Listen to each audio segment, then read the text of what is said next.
왜 바울은 정말 대단한 발언 아닙니까? 여자는 교회에서 잠잠하라. 오늘은 조금 자극적인 제목과 주제로 여러분과 함께합니다. 사실 그렇죠. 왜 바울은 꼰대가 되었을까? 이 표현도 사실은 쉽지 않은 표현인데요.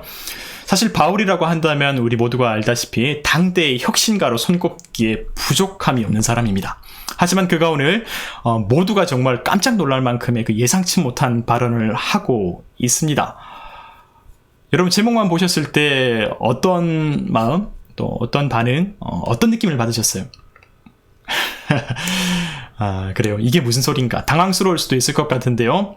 오늘은요, 구체적으로 고린도전서 14장에 등장하는 초대교회의 한 장면을 여러분께 소개해드리면서 그 말씀이 어떠한 과정과 또 어떠한 배경과 또한 어떤 의미를 갖고 있는 것인지를 조금 더 상세하게 탐색해보는 시간을 가져보도록 하겠습니다. 그래요. 초대교회의 가장 탁월한 전도자이자 파격적인 인생의 대명사를 꼽는다면 우리 모두가 사도 바울을 빼놓을 수 없을 것 같은데요. 오랜 유대교의 전통을 뛰어넘었습니다. 이방인에게까지 복음을 전했습니다. 바로 그 사람이 사도 바울입니다. 하지만 고린도전서 14장 가운데는 도무지 이해 못할 바울의 발언들을 우리가 발견하게 되는 것인데요. 그 중에 대표적인 것이 바로 이것입니다. 여자는 교회에서 잠잠하라. 정말 대단한 발언 아닙니까? 이런 용기라고 해야 되나요? 어떻게 이런 표현을 할 수 있을까요? 제가 말을 하면서 지금 되게 더듬고 그렇지 않습니까?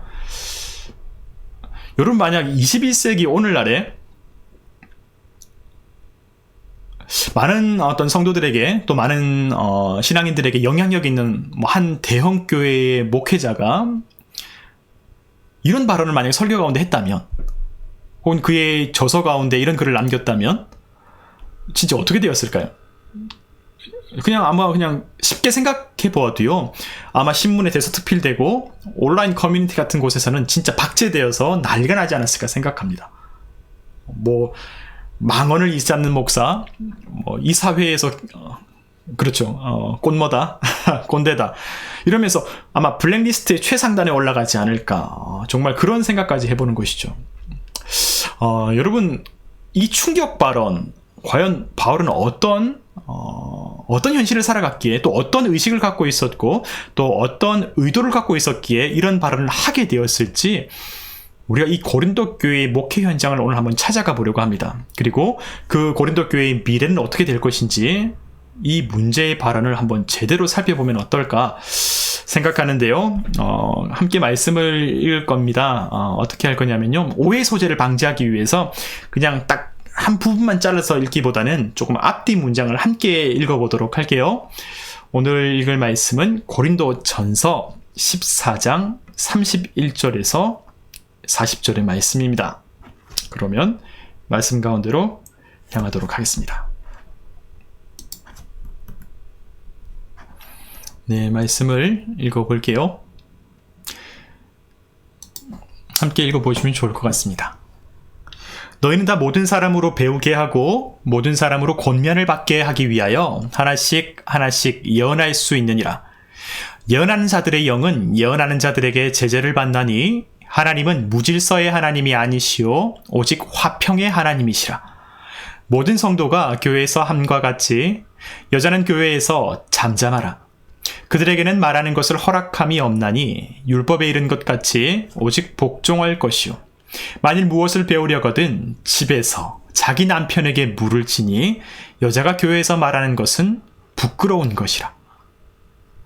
하나님의 말씀이 너희로부터 난 것이냐 또는 너희에게만 임한 것이냐. 만일 누구든지 자기를 선지자나 혹은 신령한 자로 생각하거든 내가 너희에게 편지하는 이 글이 주의 명령인 줄 알라. 만일 누구든지 알지 못하면 그는 알지 못한 자니라. 그런즉 내 형제들아 예언하기를 사모하며 방언 말하기를 금하지 말라. 모든 것을 품위 있게 하고 질서 있게 하라. 아멘.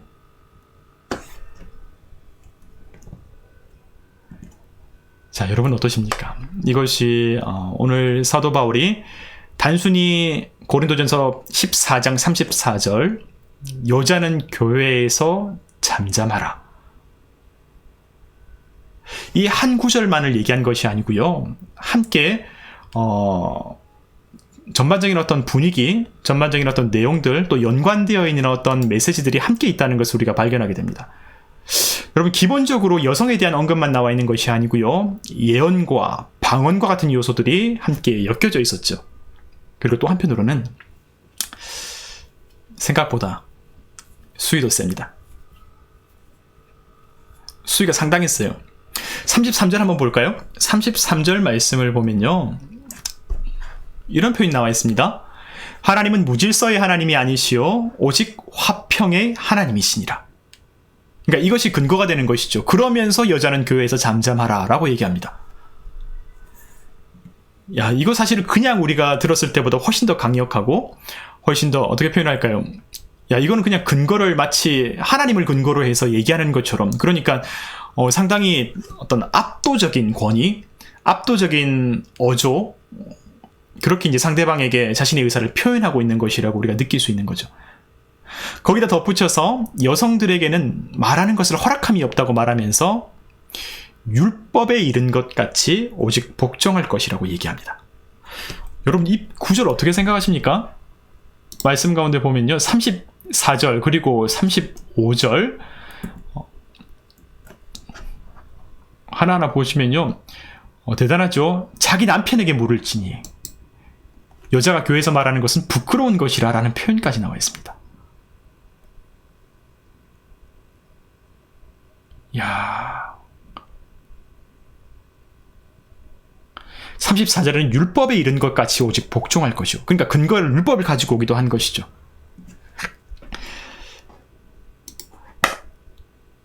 여러분, 사실 좀 충격적인 표현이라고 저는 개인적으로 생각이 들거든요. 왜냐하면 사실 오늘 방송하는 게 되게 조금 살벌하다고 해야 될까요? 되게 제가 긴장하면서 오늘 방송을 진행하고 있습니다. 제가 얘기한 것도 아닌데 마치 제가 바울의 대변자나 마치 이제 바울과 일심동체도 아니면서도 마치 함께 그 살 얼음판을 걸어가는 것처럼 되게 그런 긴장감을 느끼고 있거든요, 제가 지금. 만일 무엇을 배우려거든 자기 남편에게 집에서 물어보라고 하고, 여자가 교회에서 말하는 것은 부끄러운 일이라고 얘기하고, 그리고 평소에 사용하지 않는 방식처럼 율법을 가지고 와서 율법을 근거로 해서 복종할 것이라고 얘기를 하고 있어요.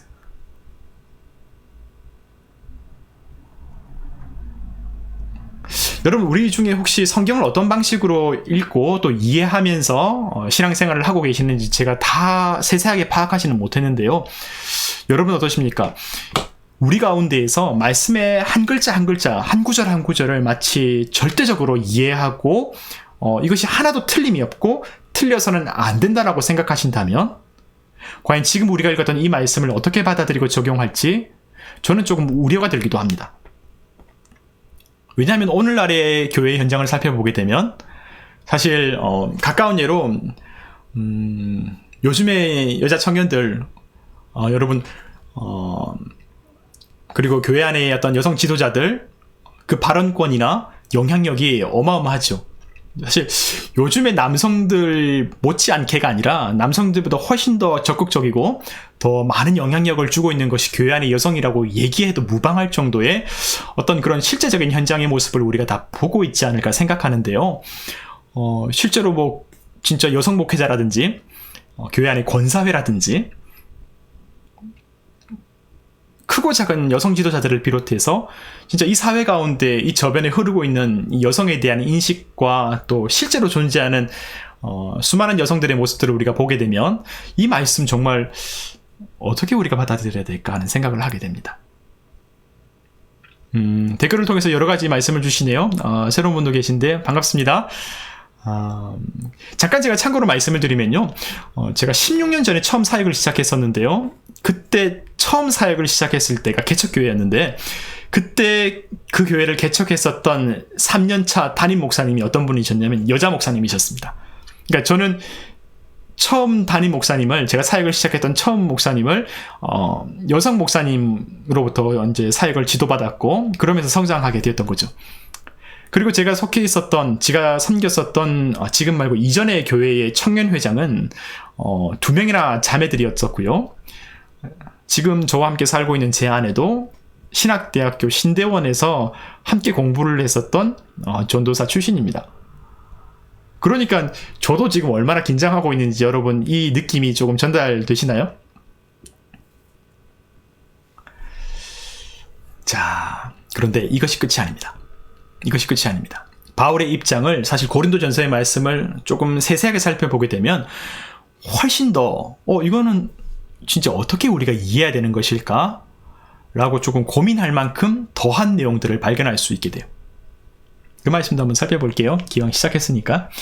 고린도전서 11장으로 출발해 보도록 하겠습니다. 자, 고린도전서 11장의 말씀.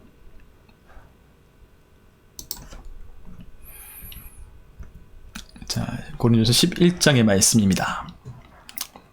함께 읽어보시면 좋을 것 같아요. 너희가 모든 일에 나를 기억하고 또 내가 너희에게 전하여 준 대로 그 전통을 너희가 지킴으로 너희를 칭찬하노라. 그러나 나는 너희가 알기를 원하노니 각 남자의 머리는 그리스도요 여자의 머리는 남자요 그리스도의 머리는 하나님이시라. 무릇 남자로서 머리에 무엇을 쓰고 기도나 예언을 하는 자는 그 머리를 욕되게 하는 것이요 무릇 여자로서 머리에 쓴 것을 벗고 기도나 예언을 하는 자는 그 머리를 욕되게 하는 것이니 인 머리를 민 것과 다름이 없음이라. 만일 여자가 머리를 가리지 않거든 깎을 것이요 만일 깎거나 미는 것이 여자에게 부끄러움이 되거든 가릴지니라. 남자는 하나님의 형상과 영광이니 그 머리를 마땅히 가리지 않거니와 여자는 남자의 영광이니라. 남자가 여자에게서 난 것이 아니요 여자가 남자에게서 났으며 또 남자가 여자를 위하여 지음을 받지 아니하고 여자가 남자를 위하여 지음을 받은 것이니 그러므로 여자는 천사들로 말미암아 권세 아래에 있는 표를 그 머리 위에 둘지니라. 아멘. 자, 여러분 어디서 사실 흘려들었든지 어떤 방식으로든지 한 번씩 다 들어본 것 같은 어떤 구절들 아니겠습니까? 사실 한 20년, 30년 전 우리 부모님 세대에서는 이러한 발언들이, 이러한 표현들이, 이러한 의식들이 어쩌면 자연스럽고 당연한 것처럼 여겨진 시대가 아니었을까 그런 생각도 해보는데요. 야, 이거 정말 댓글처럼 불편한 진실인가요? 여러분 어떻습니까? 자, 말씀 조금 더 세세히 살펴보게 되면요. 3절 말씀 가운데 이렇습니다. 여자의 머리는 남자라고 하고요. 5절에는 또 어떻습니까? 5절에 물은 여자로서 머리에 쓴 것을 벗고 기도나 예언을 하는 자는 그 머리를 욕되게 하는 것이니 이는 머리를 민 것과 다름이 없음이라라고 합니다. 그러니까 머리에 쓴 것을 벗고 기도나 예언을 하게 되면 머리를 욕되게 하는 일이라고 하는 것이죠. 이 정도까지 사실 할 필요가 있을까 싶은 표현이 드는데요. 이것으로 끝나지 않고 남자는 하나님의 형상과 영광인데 여자에 대한 평가는 또 그렇지 못합니다. 남자가 여자에게서 난 것이 아니라 여자가 남자에게서 났다고 얘기하는 것이죠. 여러분 여기까지 하겠습니다. 여기까지 하겠습니다. 더 하게 되면 이거 중간에 갑자기 유튜브 꺼지는 거 아니겠습니까?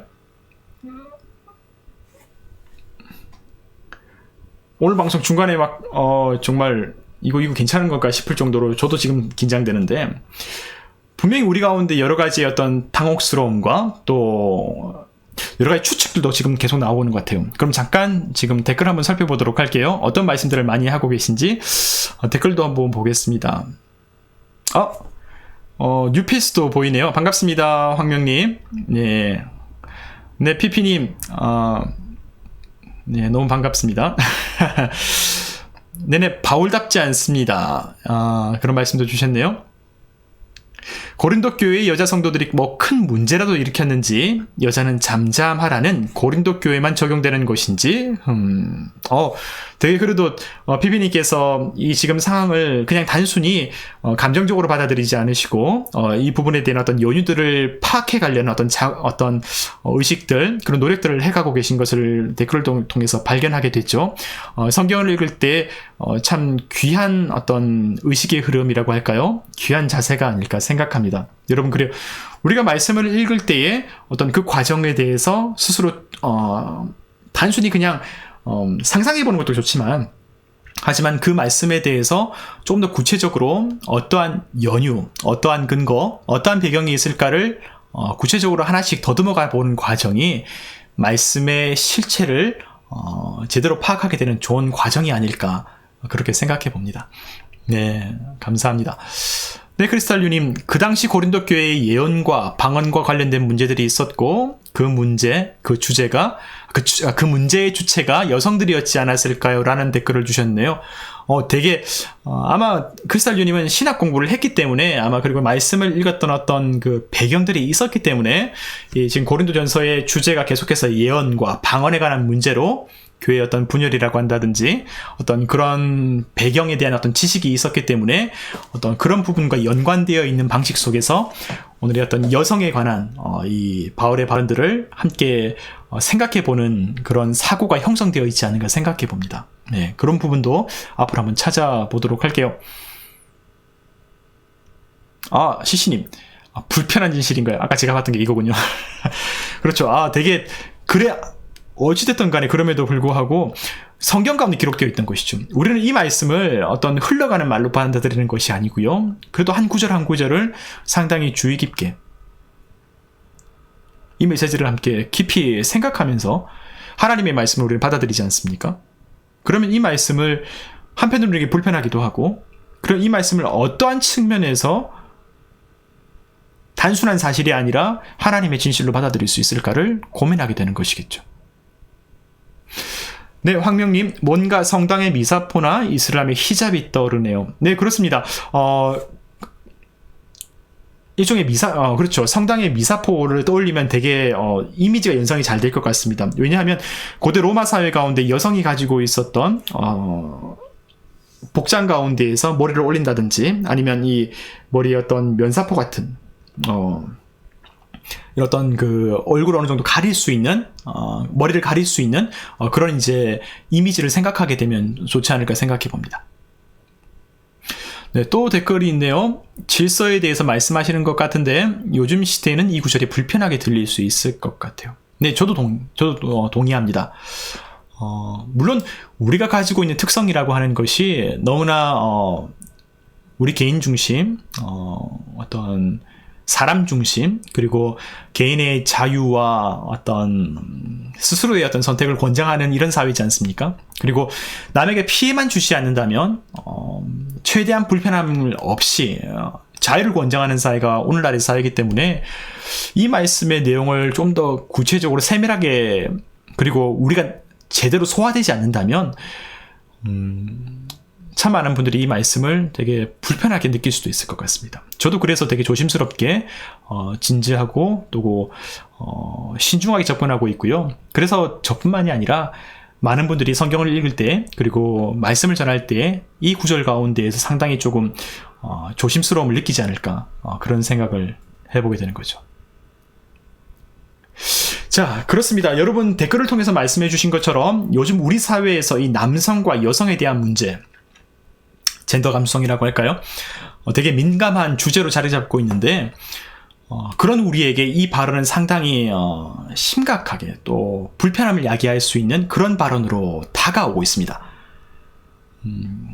여러분 굳이 댓글로 이 부분은 남겨주시지 않아도 괜찮은데요. 누군가는 이 장면 속에서 시원함을 느낄 수도 있을 것 같습니다. 그런 분도 분명히 있을 거예요. 하지만 대부분의 경우에 있어서는 대단히 당혹스러움과 함께 조금 난처함을 어떻게 받아들여야 되지? 라고 느끼는 분도 분명히 있을 것 같습니다. 여러분 어떻게 생각하십니까? 바울의 견해에 동의하시는지, 아니면 솔직히 생각했을 때 여러분의 가슴은 너무 시대착오적인 방식으로 현실을 바라보고 있지 않나? 그렇게 생각하고 있지는 않은가 한번 여쭤보고 싶습니다. 여러분, 굳이 댓글로 남겨주지 않으셔도 괜찮고요. 마음으로 생각만 해주시기를 바랍니다. 그리고 혹시나 아무리 그렇다고 할지라도 이 말씀, 이 구절 자체는 제가 동의하기가 어렵습니다 라고 생각하시는 분이 계시다면, 여러분, 이처럼 성경 말씀이 잘 소화되지 않을 때, 잘 동의되지 않을 때, 그럴 때는 여러분은 어떻게 성경을 읽고 이 말씀들을 여러분 소화하며 신앙생활 하십니까? 납득되는 구절만 취사 선택할 수도 있겠고요. 아니면 소화할 수 있는 방식으로 조금 변형해서 받아들일 수도 있겠죠. 만약 그렇게 한다면 그때의 기준은 무엇이 되고 있습니까? 여러분, 제가 이것을 묻는 까닭은 우리가 신앙생활을 하고 말씀 생활을 할 때 겪는 아주 어쩌면 자연스럽고 조금 흔하디 흔한 우리가 많이 겪게 되는 그런 일들이 아닐까 생각되는 마음에서 그렇습니다. 자, 이제 그러면 오늘의 이 말씀의 현장 가운데 조금 더 다가가 보면서 과연 바울의 의도, 또 바울의 메시지, 그리고 이 말씀을 하게 된 배경과 고린도 교회의 상태는 어땠었는지를 조금 더 세밀하게 살펴보도록 하겠습니다.